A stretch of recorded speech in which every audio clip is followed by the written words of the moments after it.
Dear class, dear fellow tragedians, I thought as you were contemplating your Aristotle's view, the bird's eye view of Shakespeare's Othello and Shakespearean tragedy, I guess, in general, if this is Aristotle's first encounter with it.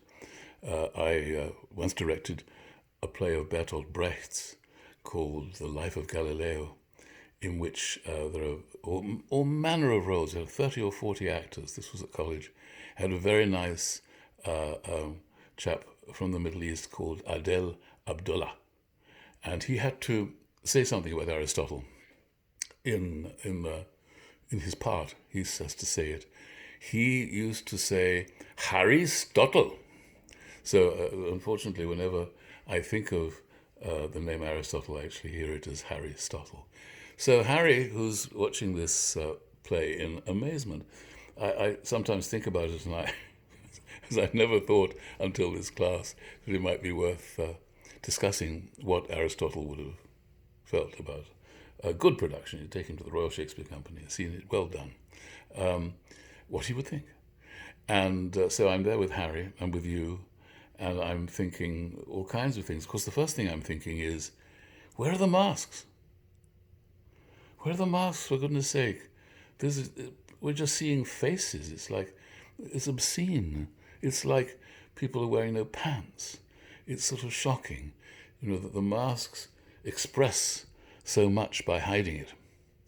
And so there it is, the naked human face, for you, the audience, to inspect and conclude as to what the character's real meaning is.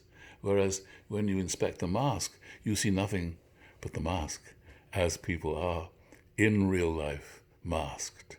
So it's a wonderful metaphor for the problem of seeing into people's character, something that actors in the later worlds of theatre, they have to show the mask and the real person in their own ways, whereas in Athenian tragedy, the mask simply represented the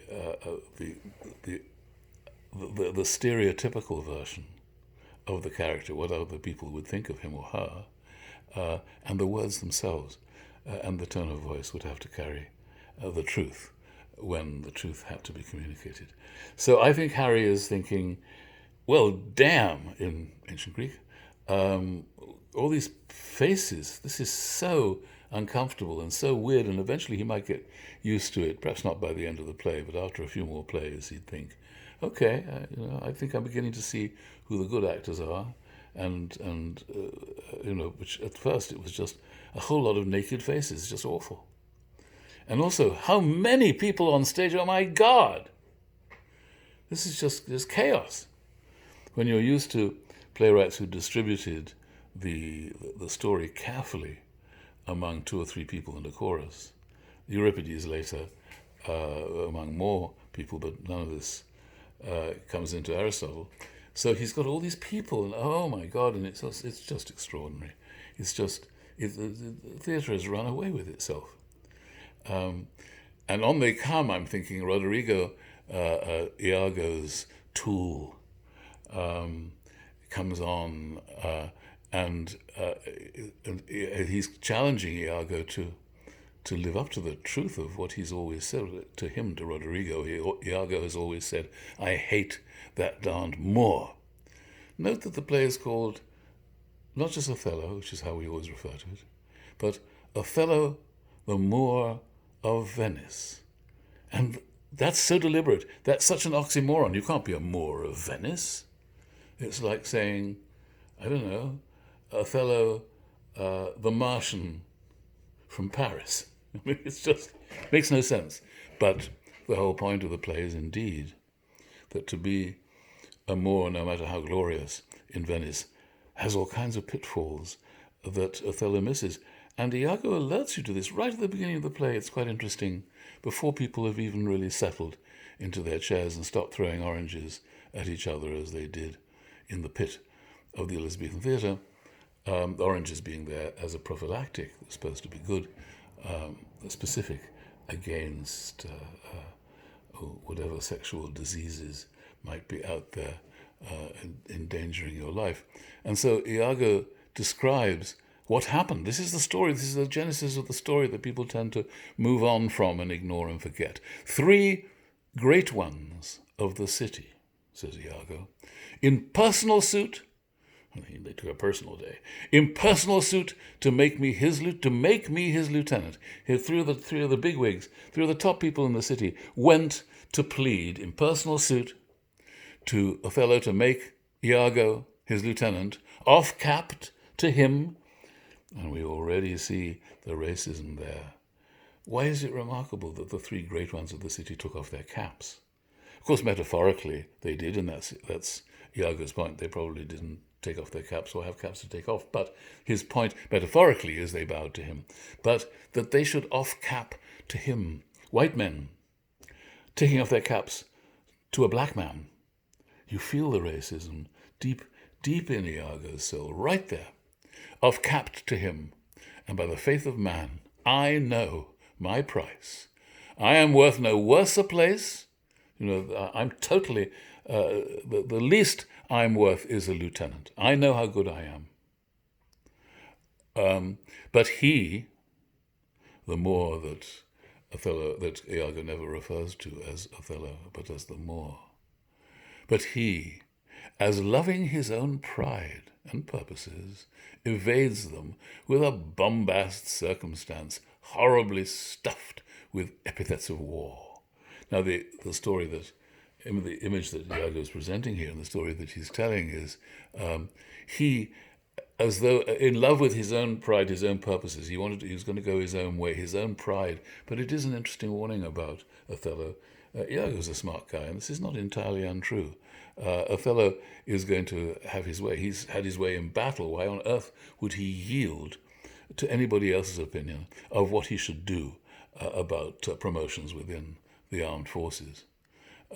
As loving his own pride and purposes, evades them with a bombast circumstance. So they're saying, this is a very good man, Iago. We rather hope you'll give him advancement. And he's saying, well, let me tell you a little about the siege of Rhodes now. An interesting occasion militarily, which taught me a good deal about who should have the lieutenancy. And he's going on and on and on, evades them with a bombast circumstance, horribly stuffed with epithets of war. So it's this is what this is how, of course, Othello kind of, he just talks them into silence, tells them stories as he told Desdemona stories, war stories, the best stories in the world. And that's what he told these supporters, 3 great ones of the city, who came to him on behalf of Iago. And in a wonderful word, I hope you're seeing me less dark than I'm seeing myself. It's all gone dark. Maybe that's better. You don't have to observe my mug.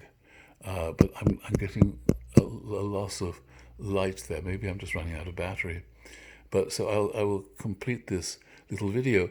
And Iago goes on to say, and in conclusion, none suits my mediators. A word that Shakespeare invented. Othello non-suits them. He unsuits them. They come with their suit, their plea, this is my suit to you, and he non-suits them.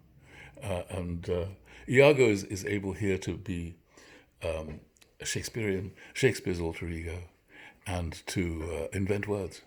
Non-suits my mediators, as which are what they are.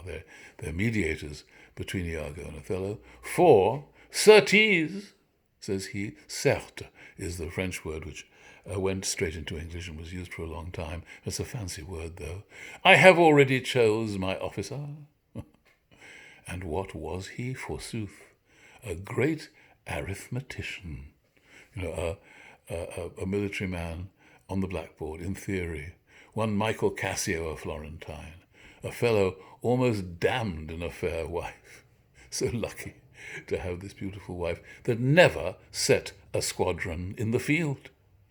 Like many generals, famous generals in the military history of Europe, the most famous of them really being the German general who had never fought never ever fought in battle, but ran the entire German army on the eve of the Second World War and during the Second World War.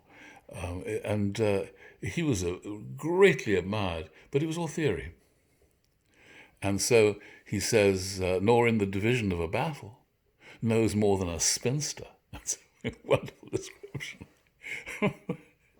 Unless the bookish theoric, wherein the togaed consuls can propose, as masterly as he, wonderful invention of words here, the theoric, really, the bookish theoric, wherein the togaed consuls, he pictures the Roman Senate, these togaed consuls can propose as masterly as he, saying, well, let's destroy Carthage. Shall we destroy Carthage? Yes, let's do it. Mere prattle without practice is all his soldiership. But he, sir, had the election. He was elected.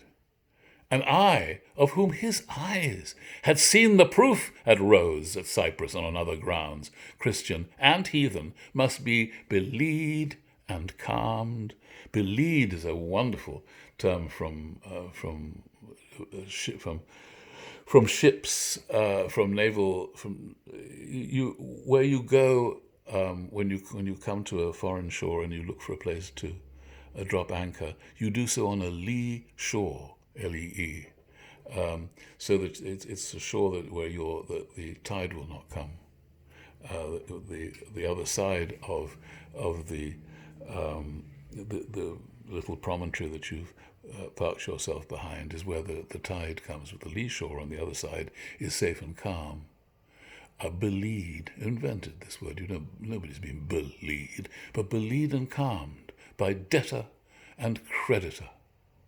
This countercaster. He in good, again, was wonderful inventive words. He in good time must his lieutenant be, and I, God bless the mark, his moorship's ancient. The ancient is your Batman, your not Batman, but in the old sense in the British Army, the Batman was your valet, the guy who kept an eye on you, and that's what ancient is an actual rank. So that's what Iago is. He's his moorship.